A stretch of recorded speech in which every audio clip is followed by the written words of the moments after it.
Welcome to fair media. ఇవాళ మీతో share చేసుకోవాలనుకున్నది 42% reservation. 42% reservation ఇవ్వడం కోసం బీఆర్ఎస్ పార్టీ కూడా కరీంనగర్లో ఒక సభను ఏర్పాటు చేయడం జరుగుతుందని ప్రకటనలు వస్తున్నవి. అట్లాగే కాంగ్రెస్ పార్టీ ఆల్ ఇండియా లెవెల్లో కూడా ఈ యొక్క ఓబీసీలకు రిజర్వేషన్ 42% దేశవ్యాప్తంగా ఇవ్వాలని చెప్పి కూడా మల్లికార్జున్ ఖర్గే మరియు రాహుల్ గాంధీ కూడా ఈ యొక్క పాయింట్ మీద కట్టుబడి ఉన్నట్టు వార్తలు వచ్చినటువంటి నేపథ్యంలో ఇక్కడ ఒక ప్రశ్న సూటిగానే వస్తున్నది.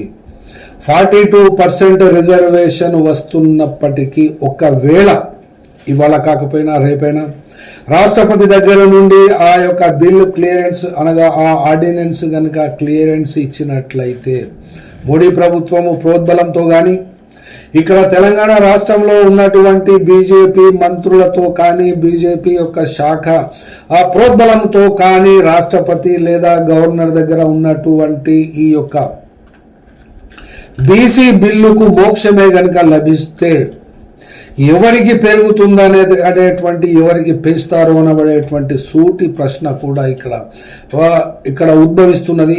ఎందుకనంటే ఇప్పటి వరకు అమలవుతున్నటువంటి పర్సంటేజ్లు బీసీ పాపులేషన్ ఎంతున్నది వదిలేద్దాం, ఇదివరకు చాలా వీడియోస్లలో చెప్పాం. కాబట్టి ఇప్పుడు పెరగవలసినటువంటి ఒక ప్రాతిపదిక ఎవరికి పెంచుతారు ఎవరికి తుంచుతారు అనబడేటి తుంచడం అనేది ఉండకపోవచ్చు. ఎందుకంటే ఇప్పటికీ అమలవుతున్నటువంటి రిజర్వేషన్ల శాతము 29, అనగా బీసీ పాపులేషన్ ఎంత ఉండనివ్వండి, ఆ బీసీ పాపులేషన్స్కి 42% కనుక పెంచినట్లయితే ఈక్వల్గా అందరికీ ఒకే నిష్పత్తిలో పెంచుతారా? ఒక ప్రశ్న ఇది. రెండవది, అలా కాకుండా అత్యంత వీకర్ సెక్షన్స్గా ఉన్నటువంటి బీసీలో అంటే ఇక్కడ ఏలో ఉన్నటువంటి 54 కులాలు, బిలో ఉన్నటువంటి 28 కులాలు, సిలో ఉన్నటువంటి 1 కులం, అట్లాగే బీసీ డిలో ఉన్నటువంటి 47 కులాలు, బీసీఈలో ఉన్నటువంటి 14 కులాలు. మరి ఇవన్నీ కులాలను కలుపుకొని 42% ఏ లెక్కన ఇవ్వాలి అనుకుంటున్నారు అనబడేటువంటి అంశం ఇక్కడ ఏమీ కనబడడం లేదు. అనగా వచ్చిన తర్వాత అనగా ఈ ఆర్డినెన్స్ రూపములో ఇచ్చిన తర్వాత అట్టడుగున ఉన్నటువంటి ఒక ప్రాతిపదిక బీసీఈ వస్తుంది. కాబట్టి ఈ 4%ను అదనంగా ఎంత పర్సెంట్ యాడ్ చేస్తారు అనబడేటువంటి లెక్క కూడా తేలడం అవసరం అవుతున్నది.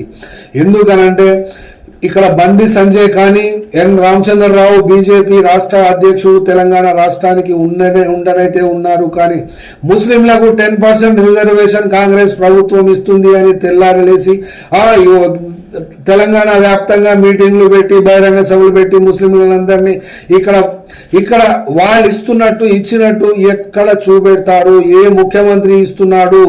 ఏ రాష్ట్రము 10% ముస్లింలకు ఇస్తుందో వాళ్ళు చెప్పాలి. కానీ వాళ్ళు చదవకుండా వాట్సాప్ యూనివర్సిటీలు దగ్గర నేర్చుకొని వచ్చి మాట్లాడుతున్నారే. కానీ ఇక్కడ ఎన్ రామచంద్రరావు అంటే ఒక అడ్వకేట్గా అతన్ని అర్థం చేసుకున్నామే, కానీ అతను ఇస్తున్నటువంటి స్పీచ్ కానీ ప్రెస్ కాన్ఫరెన్స్లో చెప్తున్నటువంటి విషయము కానీ ఇక్కడ ఆయన యొక్క స్టాండర్డ్ ఏంటో కూడా ఇక్కడ అర్థమవుతున్నది. కాబట్టి ముస్లింలకు ఇస్తున్నటువంటి 4% రిజర్వేషనే, అది కూడా బీసీ ఈ కేటగిరీలో ఇస్తున్నారు.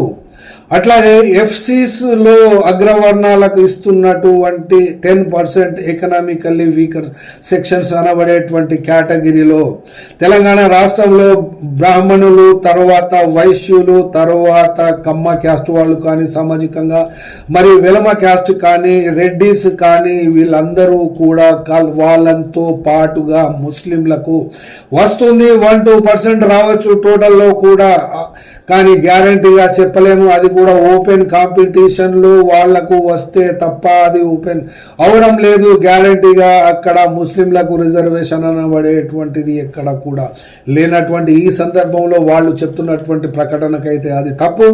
మరి ఏ కేటగిరీలో ప్రస్తుతం ఉన్నటువంటి రేవంత్ రెడ్డి సర్కార్ పెంచబోతుంది అనబడేటువంటి ప్రశ్న ఒకవైపున ఉంటే, ఇదే ఎన్ రామచంద్రరావు చెప్తున్నటువంటి విషయము. రిజర్వేషన్స్ ముస్లింలకు ఇస్తే విద్య మరియు ఉపాధి రంగాలలో ఇవ్వవచ్చును, కానీ రాజకీయంగా ఇవ్వద్దు అంటున్నాడు. మరొకసారి తన యొక్క స్వరూపాన్ని, తమ యొక్క స్వరాన్ని మార్చి ఇప్పటి వరకు అయితే రిజర్వేషన్లు ముస్లింలకు ఎత్తివేయాలి అన్నటువంటి వాళ్లకు రాజకీయంగా రిజర్వేషన్లు ఇవ్వద్దు, ఇస్తే విద్య మరియు ఉపాధి రంగాలలో ఇవ్వచ్చు అని మాత్రం అంటున్నాడు. అంటే ఇక్కడ ఉన్నటువంటి 4% లోపల ఎత్తివేయడం కాకుండా రాజకీయంగా ఇవ్వడం అంటే ఇక్కడ ఒక సూటి ప్రశ్న వేయాల్సి వస్తున్నది. ఈ సూటి ప్రశ్న యొక్క అర్థము ఈ యొక్క విషయానికి అయితే అసలు రిజర్వేషన్ లోకల్ బాడీస్లో గ్రామ పంచాయతీలకు మరియు మండల పరిషత్తులకు, జిల్లా పరిషత్తులకు ఇస్తున్నటువంటి లేదా సర్పంచ్లకు మూడు వ్యవస్థలు ఉంటాయి. ఈ 3 వ్యవస్థలలో మొత్తము సర్పంచ్ స్థానాలు గ్రామ పంచాయతీలు 12,769 గ్రామ పంచాయతీలు ఉన్నవి. అట్లాగే మండల పరిషత్తులు 540 మండల పరిషత్తులు ఉన్నవి. తెలంగాణ రాష్ట్రానికి 33 జిల్లాలైనా కూడా 32 జిల్లాలకు సంబంధించి జిల్లా పరిషత్తులు ఉన్నవి. కానీ ఇక్కడ ఒక ప్రశ్న సూటిగానే అడుగుతున్నాము. సర్పంచులకు బిల్లులు చెల్లించలేక ఆత్మహత్యలు చేసుకుంటున్నటువంటి సర్పంచులను చూసాము. గత ప్రభుత్వము పని చేసినటువంటి వర్క్ చేసినటువంటి వాటికే వాళ్ళు ఇళ్ళు అమ్ముకొని, వాళ్ళకు ఉన్నటువంటి ఆస్తులు అమ్ముకొని, ట్రాక్టర్లు అమ్ముకొని అక్కడ సర్పంచ్గా గెలిచాము కాబట్టి ఎంతో ఆశతో వాళ్ళు పెట్టుబడులు అనుకుని పెట్టారే. కానీ గత బీఆర్ఎస్ ప్రభుత్వము వాళ్లకు ఆ గ్రాంట్స్ రిలీజ్ చేయకపోతే వాళ్ళు ఏమి చేయాలి? ఇప్పటి వరకు కూడా వాళ్ళకు బిల్స్ లేవు కాబట్టి నిధులు విడుదల చేయకుండా, రిజర్వేషన్స్ పెట్టకుండా కానీ ఎన్నికలు జరిపిస్తే అక్కడ ఎవరు చావాలి, ఎవరికి అభివృద్ధి జరుగుతుంది? కనీసం బల్బు ఎగిరిపోయినా, అక్కడ కరెంటు పోయినటువంటి ఆ స్తంభాలకు లైట్లు పెట్టాలనుకున్నా, లేకుంటే అక్కడ సఫాయి కర్మచారులకు పని చేస్తున్నటువంటి వాళ్లకు కూడా జీతాలు లేనటువంటి గ్రామ పంచాయతీలు చాలానే ఉన్నవి. అక్కడ పడుతున్నటువంటి ఇబ్బందులు, ఆ కార్యదర్శులకు ఉన్నటువంటి ఇబ్బందులు ఏమిటి అనబడేటువంటి అంశానికైతే చాలా మంది ఆ యొక్క నౌకరి సర్పంచ్తో కలిసి పని చేయలేక తమ డబ్బులు అక్కడ ఉన్నటువంటి అవసరాలు తీర్చి మళ్ళా ఎప్పుడు వస్తుందో వచ్చిన తర్వాత తీసుకోవాల్సినటువంటి దుస్థితులలో కార్యదర్శులు పనిచేస్తున్నారు. కాబట్టి నిధులు లేకుండా ఏ ఎన్నికలలో ఒక ఎస్సీకి కానీ, ఒక ఎస్టీకి కానీ, ఒక బీసీకి కానీ మీరు గ్రామ పంచాయతీలకు రిజర్వేషన్ ఇచ్చి చెప్తే వచ్చేటువంటి ఉపయోగం ఏమిటి అనబడేటువంటి ప్రశ్న ఇక్కడ ఉద్భవిస్తున్నది. డబ్బులు ఉన్నటువంటి వాళ్ళు పరువు కోసం లేదా ప్రెస్టేజ్ కోసం గ్రామాలలో తమ పెత్తనాన్ని నడిపించాలి అని అనుకునేటువంటి వాళ్ళు పోతే పోనీ అని ఎలక్షన్లలో ఖర్చులు లక్షల కొలది ఖర్చు పెట్టుకొని అవి పోయినాయి అనుకున్నా పర్వాలేదు అనుకున్నప్పుడు మాత్రమే ఎలక్షన్లలోకి రావాలి. ఆ ఎలక్షన్లలో ఖర్చు పెట్టుకోవాలి, మంచి పేరు ఉంటే గెలుచుకోవాలి.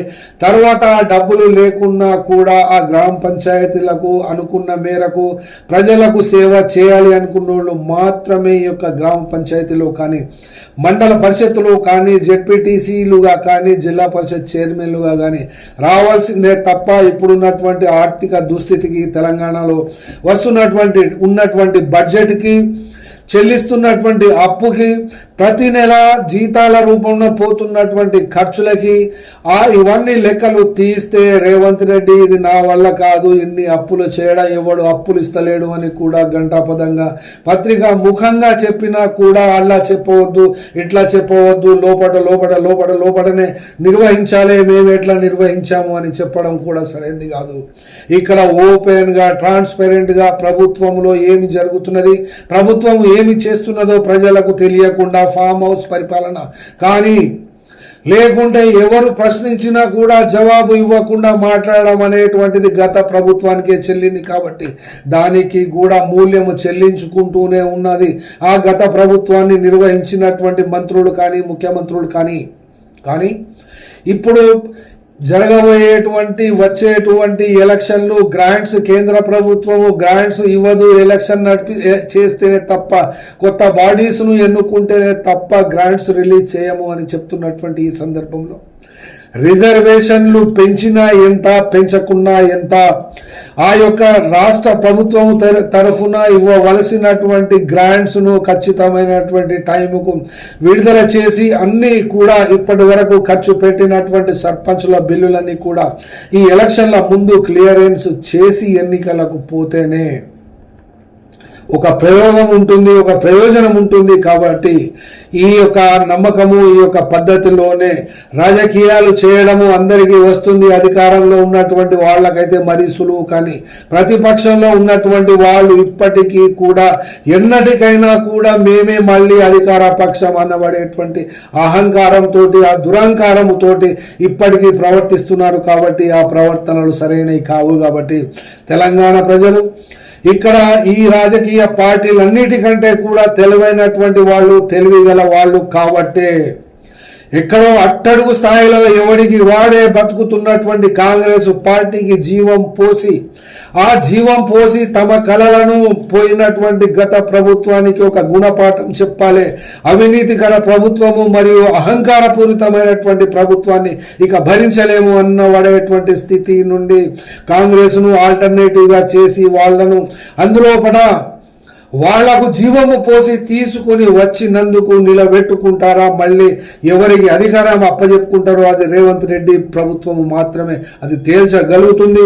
వాళ్ళు మాత్రమే తేల్చుకుంటారు తప్ప ప్రజలు ఎవరికి అధికారం ఇస్తే వాళ్లకు, ఒకవేళ బీజేపీకి అధికారం ఇస్తే ప్రజల తరఫున ప్రజలు తీసుకున్న నిర్ణయానికి అందరూ కట్టుబడి ఉండాల్సిందే. కానీ ఇక్కడ నిష్పాక్షికమైనటువంటి ఎలక్షన్లే జరగాలని చెప్పి ఆ బీహార్లో జరుగుతున్నటువంటి ప్రయత్నాలు చేయకూడదు ఇక్కడ తెలంగాణ రాష్ట్రంలో అని చెప్పి అందుకు సోషల్ మీడియా ప్లాట్ఫామ్స్ అతి పెద్ద సాధనంగా, మరొక పెద్ద ఆల్టర్నేటివ్ ఫోర్స్గా నేషనల్ మీడియాకు ఎదిగింది. కాబట్టి ఎవరు ఎన్ని చెప్పినా కూడా ఇక్కడ ఇది జరిగే పని కాదు అని, ఇది తెలంగాణ సమాజము. కాబట్టి అందరూ గుర్తు పెట్టుకొని ఒళ్ళు దగ్గర పెట్టుకొని ఈ యొక్క దుష్ప్రచారాలను బంద్ పెట్టాలని చెప్పి కోరుకుంటూ థ్యాంక్ యూ.